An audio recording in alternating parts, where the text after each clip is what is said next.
From coast to coast to coast, tonight, Canadians rejected division and negativity. So the Canadian election was last night, and I'm going to break it down. Now, I'm still recovering from a 6.5-hour live stream on Twitch last night, so twitch.tv/TheRationalNational. I live streamed the entire election night there with some special guests, including Christo Avalis and the Surfs, as well as another historian. So I'll link to that full live stream below. I don't expect most people to go and watch the whole 6.5 hours now, but if you scroll through there, you'll come upon great conversations. So there was a lot that we discussed, and I think you'll enjoy our ongoing analysis of the night. But let me try and break down in this video what happened. So Trudeau and his Liberal Party have retained power, and this time are in position to form a minority government. So they had a majority. They lost too many seats to be able to keep that majority. They're now down to the minority, but they're still the governing party, and Trudeau is still prime minister. Let's look at the results here. So the Liberals are at 157 seats. They're down 20 with 33.1% of the vote share, which is a conversation I'll get to in a minute here. The Conservatives at 121, so they gained 26 seats, and their vote share is a little higher than the Liberals at 34.4%. So before I even get any further into these numbers, this is a problem. We have a system here where it doesn't, it's going to get even more obvious in a minute when I show you the other numbers. This is a system that doesn't represent voters. Trudeau and his Liberal Party have a minority government with many more seats than the Conservatives, but with 1% less of the vote. Now, ultimately, I'm happy about that. I don't want the Conservatives to hold power, but this system doesn't make a lot of sense. Let's go back to these numbers here. The Bloc Québécois, they tripled their support. They're the real big winners of the night with 32 seats. But look at their vote share, 7.7%. So Bloc Québécois, 32 seats, 7.7%. New Democrats, 24 seats. So New Democrats are down 15 seats. But the vote share, 15.9%. So we're talking about double the support of the Bloc Québécois in votes, yet they have less seats than the Bloc Québécois. This system doesn't make any sense. It's not democratic. Go down again, look at the Greens. So the Greens gained a seat. That was actually a big surprise for them in Atlantic Canada. They have 6.5% of the vote, only a percentage less in vote support than the Bloc Québécois, but many less seats than the Bloc Québécois, by about 30. And then one independent there, which is Jody Wilson-Raybould, the former Liberal Justice Minister and AG. She won her seat as an independent. And looking at the map, you get a better idea of how Canada is kind of laid out. So starting with the East Coast, you have still largely Liberal ridings, but then you get into Quebec, a lot of Bloc Québécois. And then you can't really see it, but you go down into Ontario and around the Toronto area. Liberals held important seats there. So seats in the Greater Toronto area that could have potentially gone to the Conservatives, the Liberals held them, which allowed them to keep government. And then you keep going west, see some large NDP ridings here, even though they're just single ridings, but none of it there. Probably the biggest riding in terms of landmass that turned to NDP. And then Saskatchewan, Alberta, just completely blue, just 100%. I think almost 100%, if not 100%, conservative here. So they just dominate right now in Alberta and Saskatchewan. And then go to BC, some solid NDP wins there. And the Greens retained their 2 seats on the island. So that is kind of an overview. But let me get a little deeper and a little more specific on each of the parties here. So the Bloc Québécois, they tripled their support. Again, they're the big winners of the night. I think this is my guess from watching this race. I think it's largely because of the secularism bill, Bill 21, which is now law, which bans the use of religious symbols for public servants. This is largely a bill that targets people of color, people that aren't Catholic. I mean, we're talking about, like, Montreal has a giant Christian cross in the city on Mount Royal. Yet this bill is supposed to be, all about secularism. Like, I don't want to make this whole video about that, just so I'm not going to get too much deeper, but it's absurd. But the Bloc Québécois, I think, were able to ride that wave of this newly formed law that's being challenged right now, and ride it to tripling their seat count. So it worked out for them.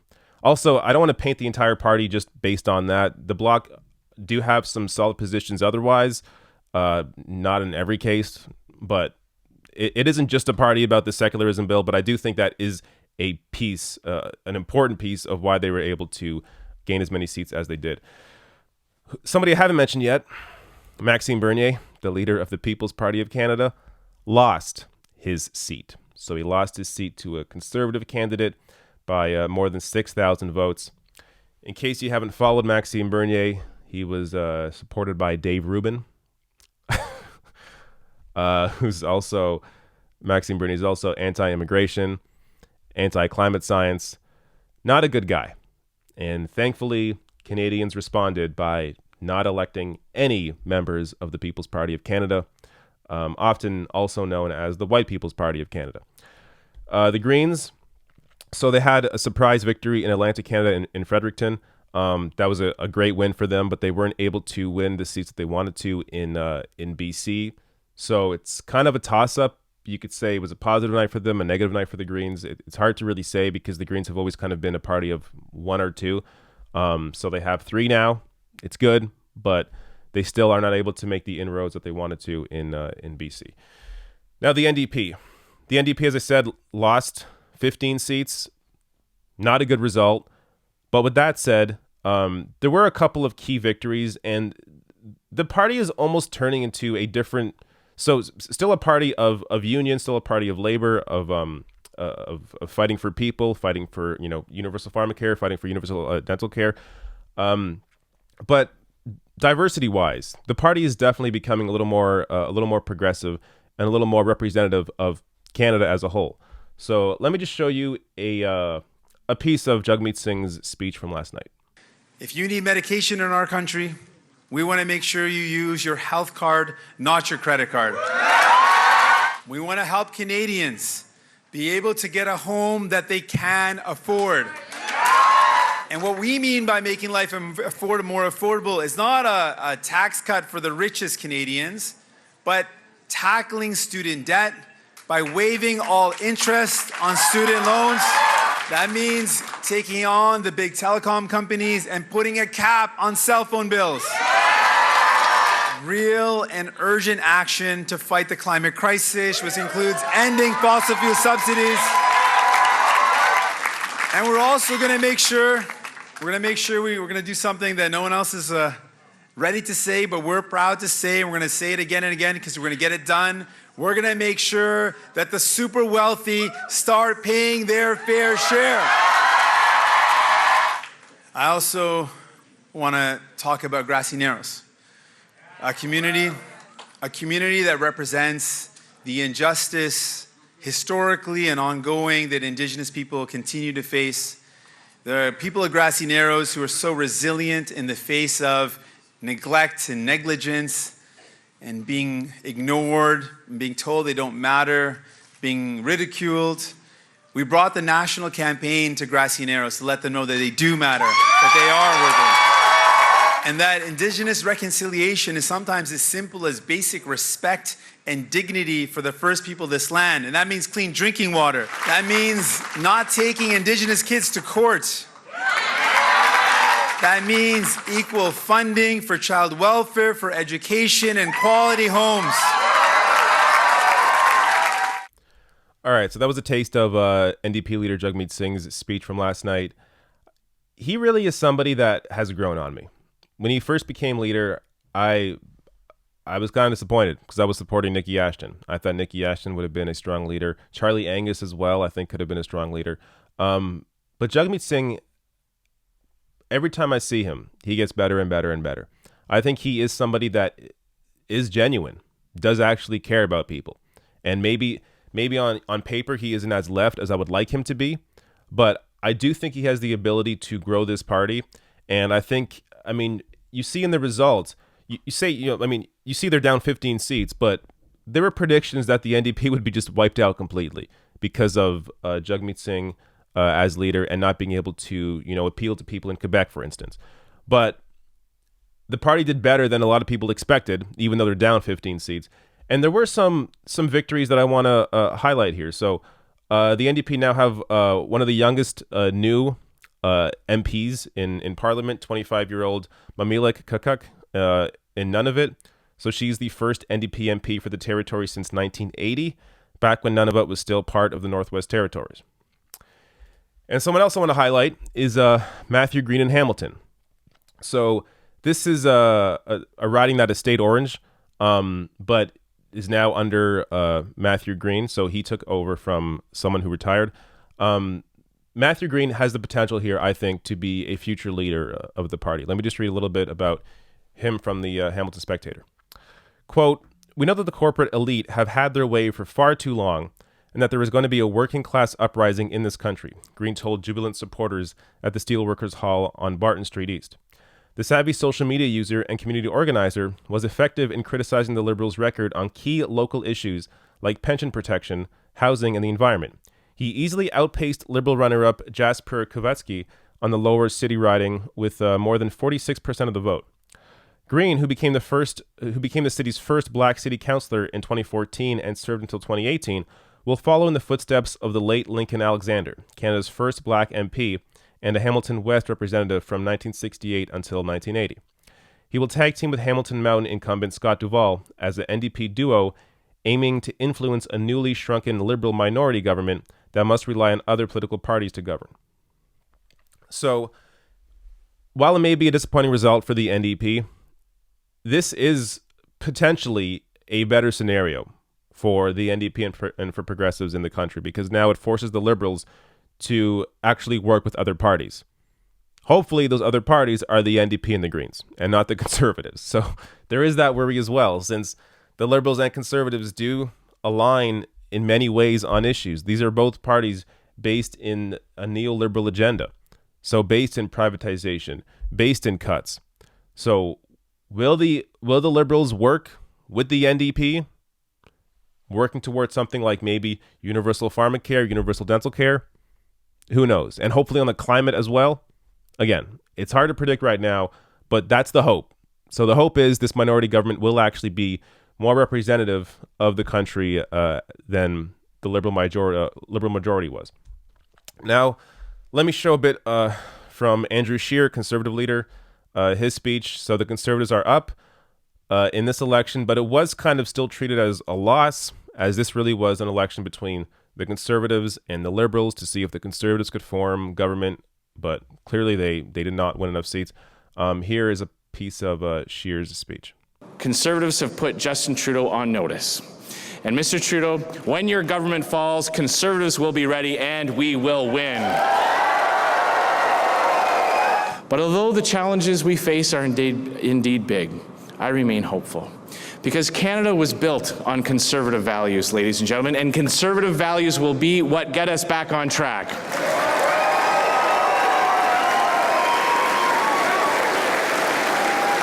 A belief in people, not government.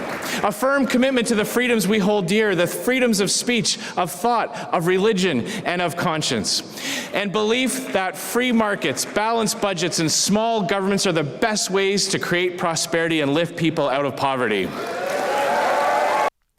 Yeah, that is just all lies.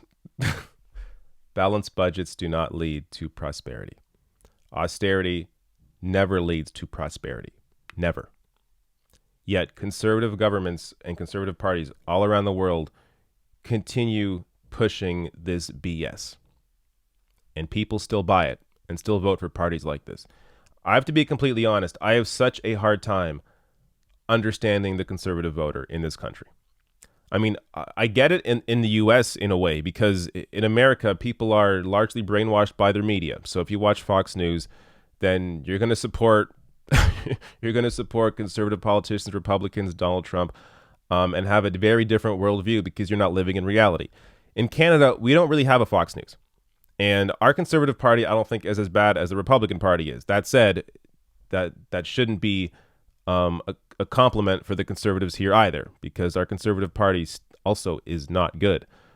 But I don't understand the Conservative voter. I just don't.